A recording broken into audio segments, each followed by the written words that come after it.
that part of the youth, or do you think there's confidence amongst the group? Do you need sort of a little bit more lift in that area?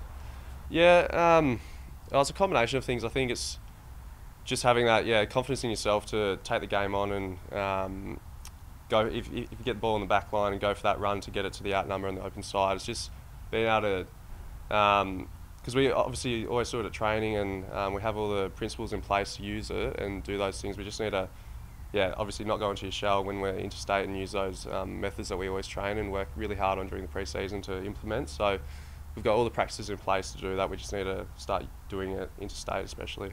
Is that a mental thing, do you think, as much as anything? Heading into the game, you need to sort of establish the right aggressive approach, I guess, to make sure you play the same way over there as you do over here?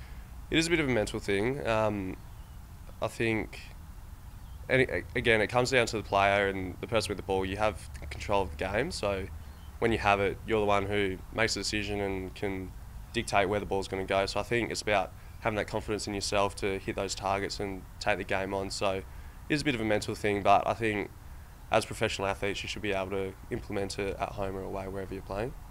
North Melbourne are quite a difficult opponent now, aren't they? They're playing very well. They've got good targets in attack. They've got a guy like Jack Zeeble who's playing forward a lot and creating a lot of problems for opposition. Yeah, definitely. They have a really good forward line, like the guys like Jared Wade and Benny Brown, Mason Woods come back as well, and as you said, Jack Zeeble.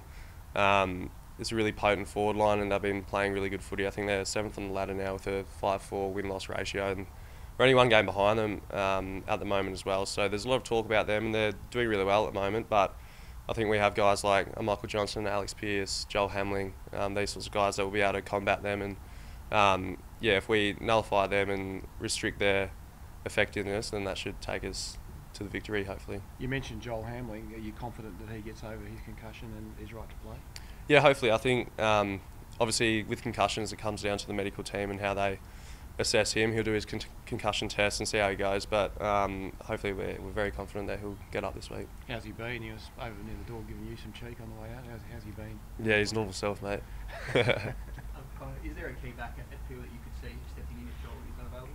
Yeah, someone like a Shane Kirsten, he's been, the feedback for him, he's been really good down there. He's adapted to the role quite nicely, so he's someone that could slip in. There's a number of guys that could come in as well, Ethan Hughes and, as I said, Shane Kirsten as well. So there's a few guys down there ready to go on the back line. You mentioned that ball use and confidence. Stephen Hill would be a major addition. Do you expect him to get up?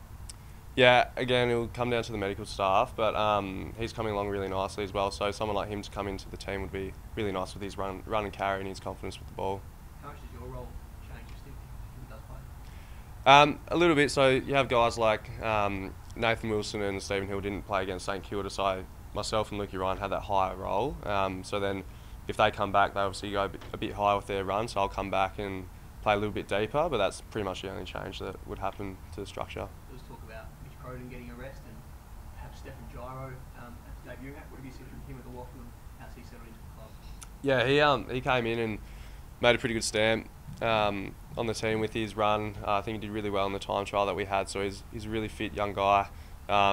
He works really hard, he's very diligent with his recovery and his training, so if he were to get the opportunity, that'd be great. But all the first years have come in and guys like Andy Brayshaw, Mitch, Adam Chera, those sorts of guys have come in and they play their role really nicely.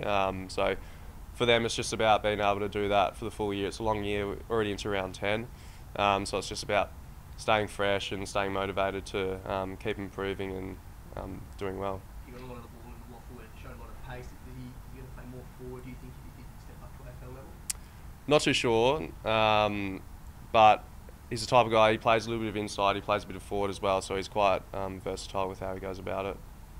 Given the away form, coming into this week's game, is there a more relaxed feeling knowing at home? Not so much a relaxed feeling. I think obviously week by week you try and keep your preparation, everything the same.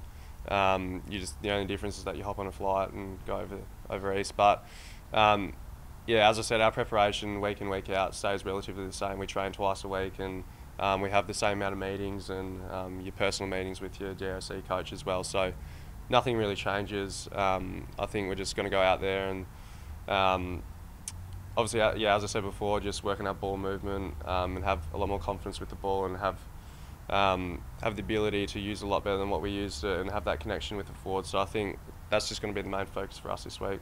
You mentioned that North are 7th and they're 5 and 4, and you're 12th and you're 4 and 5. So to stay in touch with the top 8, games like this become pivotal, don't they? Yeah, 100%.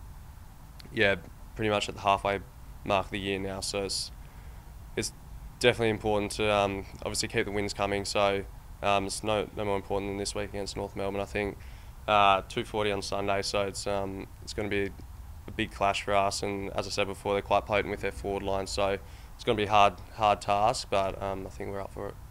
How important is a massive crowd? We saw the sellout last week at the stadium. I guess you'd be hoping for a large supporter base.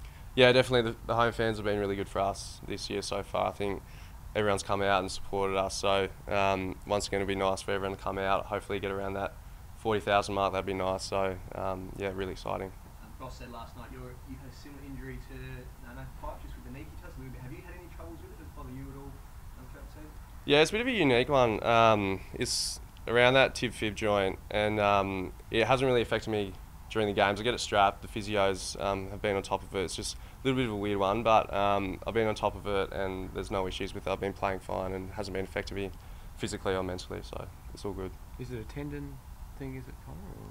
It's a little bit of a ligament sort of thing with the tib-fib joint. Don't really have too much knowledge about it, but in terms of affecting me game day, it hasn't affected me at all, so it's going well.